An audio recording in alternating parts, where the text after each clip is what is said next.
अस्सलाम वालेकुम। कैसे हैं स्टूडेंट्स? आज हम कर रहे हैं 2015 के MCQs.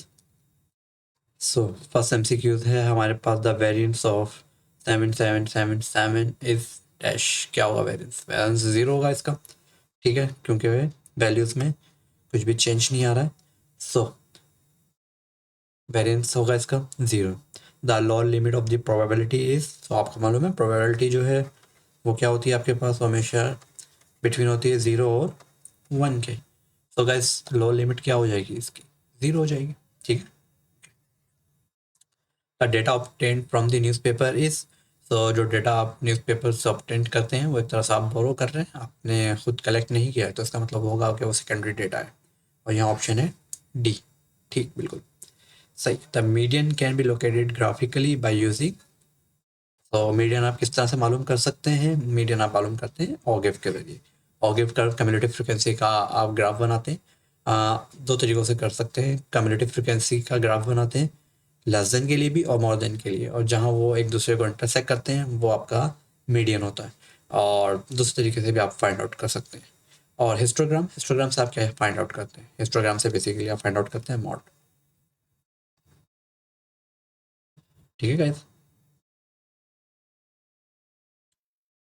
So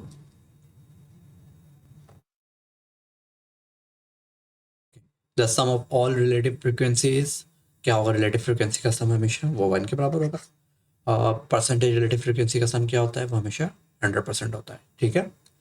the set of all possible outcomes of an experiment is called, so possible outcomes of an experiment क्या होंगे? आपके पास सैंपल स्पेस होता है, ठीक है।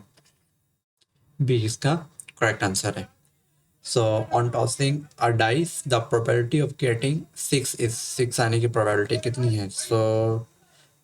आपके पास अगर मैं सैम्पल स्पेस बनाऊँ, ये आपको हो जाएगा 1 2 3 4 5 और 6, ठीक है गाइज। सो फेवरेबल आउटकम्स कितना है? 6 आने की प्रोबेबिलिटी 6 एक दफ़ा ही है, और टोटल आउटकम्स कितने हैं? 6 हैं, तो प्रोबेबिलिटी आपके पास होती है 1/6। सो 1/6 ये इसका करेक्ट आंसर है।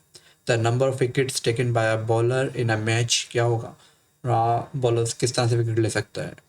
2 3 5 7 9, एक तरह से क्वालिटेटिव है, ठीक है, और दूसरा ये डिस्क्रीट है, क्योंकि आधा होल नंबर आप काउंट कर रहे हैं, ठीक है।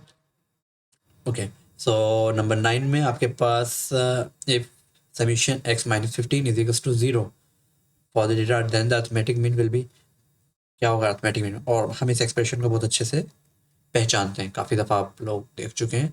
ये होता है आपके पास सम ऑफ डेविएशंस फ्रॉम मीन या अबाउट मीन ऑलवेज 0।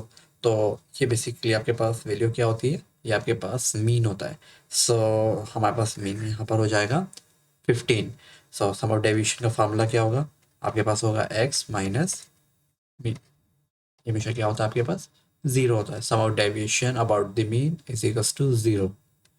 ओके, 10 के अंदर प्रोबेबिलिटी ऑफ ए और probability of A prime is equals to, यानी ए के प्रोबेबिलिटी होने की प्रोबेबिलिटी और ए के ना होने की प्रोबेबिलिटी, टोटल क्या होगी? टोटल हमेशा क्या होती है? 1 होती है। सो इसका आंसर है 1। सो गाइस 2015 के भी हमने एमसीक्यूज कंप्लीट कर लिए, ठीक है गाइस। फिर नेक्स्ट ट्यूटोरियल के अंदर हम किसी और ईयर के एमसीक्यूज कंप्लीट करेंगे।